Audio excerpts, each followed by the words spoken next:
เอาค่ะไม่สูงแต่ก็เขาดังเสียงค่ะเนาะมันในเขา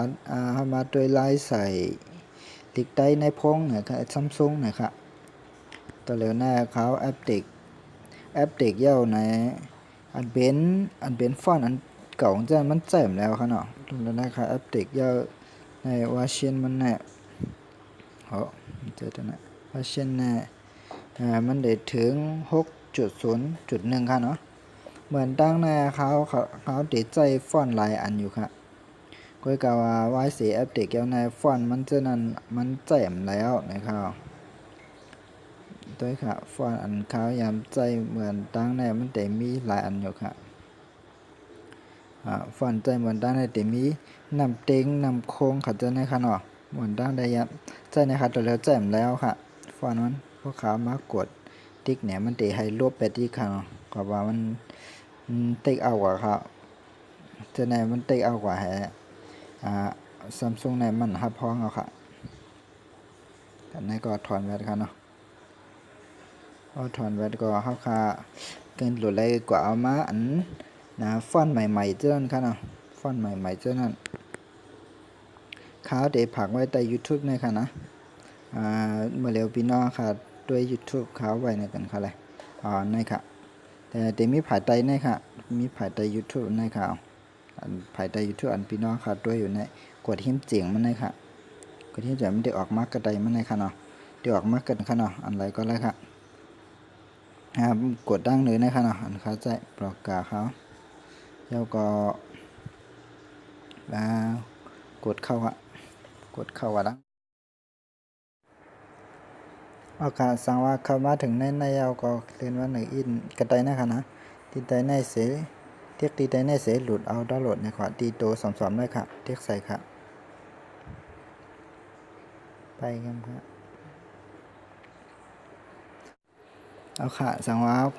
เข้ามาถึงหน้าในก็กดดาวน์โหลดค่ะกดดาวน์โหลดไปกันค่ะนะต้องดึกโหลด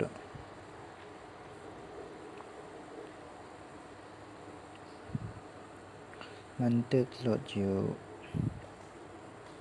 โหลดยาวค่ะกดเตียนโหลดยาวนั้นค่ะ1 กรัมยาวก็มันได้ขึ้นมานะครับมันได้ให้เราติดตั้งค่ะเนาะก็ได้เนาะ install นั่นก็ติดตั้งค่ะติดตั้งค่ะไปกรัมค่ะ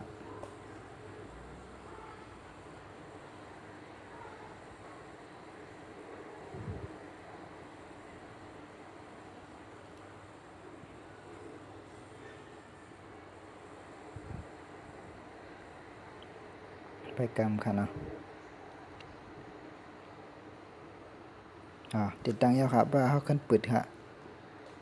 เปิดขึ้นมา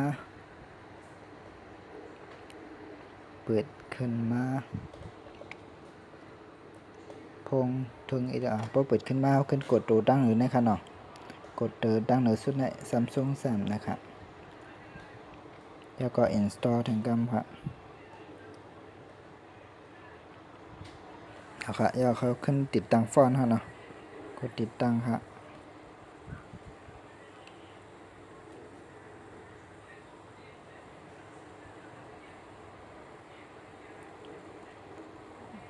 ไปกรัมค่ะเนาะติดตั้งกำลังติดตั้ง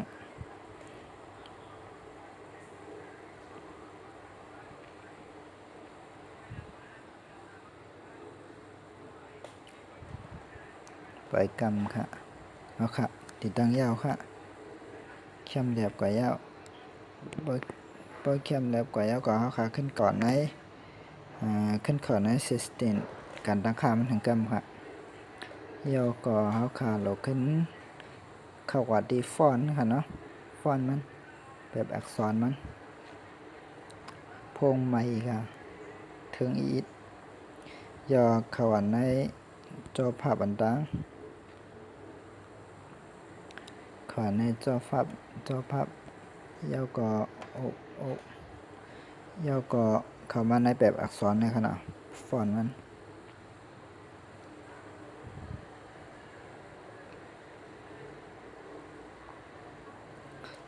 ไปกำค่ะเอาค่ะนะในค่ะอันเป็นน้ำเต็กอันเก่าเจ้านั้นมันแจ่มแล้วค่ะนะมันเต็กเอาว่าบ่คากดเรียบร้อยมันเดใจลบดีค่ะเนาะพอเฮาขึ้นสำหรับอันตั้งใดสุดๆนะคะหลุดมาบ่ไกลนะคะเอาขึ้นกดไหนก็ขึ้นกดเรียบร้อยค่ะนะคะบ่คากดยาวก่อนนะคะนะอันเนาะใจเลยค่ะกันนะใจเลยค่ะกำได้แหละ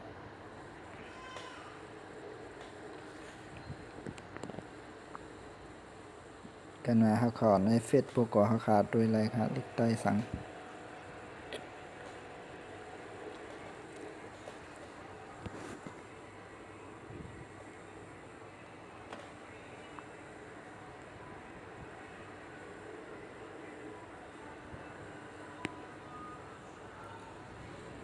พงใหม่ค่ะ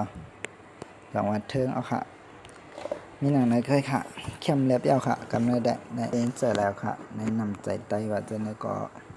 เอาขาใจแล้วค่ะนะนี่ค่ะอีกใจอยู่นี่โคตรเอาขาใจแล้วค่ะไอ้สงค่า